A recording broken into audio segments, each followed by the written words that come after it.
A 2021 study published in Neuropsychopharmacology looked at rhesus monkeys for 12 to 14 months. They had 3 groups: males who had open access to alcohol for a year, females who had open access to alcohol for a year. The third group were males who were given open access to alcohol for 14 months, followed by 3 periods of forced abstinence for a month with open access in between. After 12 months of open access, the males split into mostly low drinkers with some binge or heavy drinkers.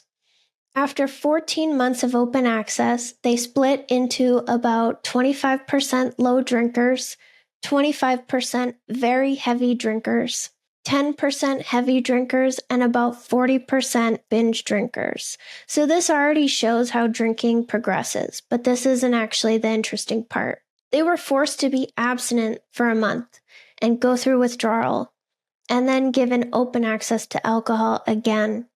After this period, only about a third of them were either low drinkers or binge drinkers. Heavy drinkers had increased from about 10% of the group to 25%.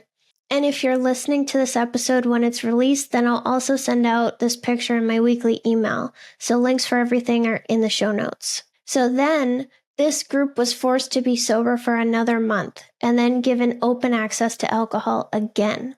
And at the end of the open access period, their drinking had progressed again.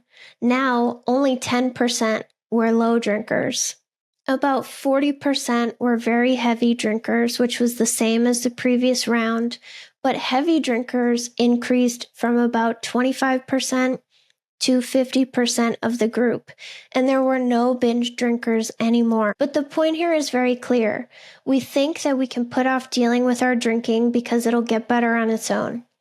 We blame our stressful jobs, our kids, our spouses, and our circumstances for our drinking. I used to think if only I didn't have so much work stress, then I wouldn't have to drink this much. I even went so far as changing my career from being a teacher to working in a lab in biotech, all to try to change my drinking. And this temporarily helped, but it obviously didn't fix my problem or I wouldn't be having this podcast.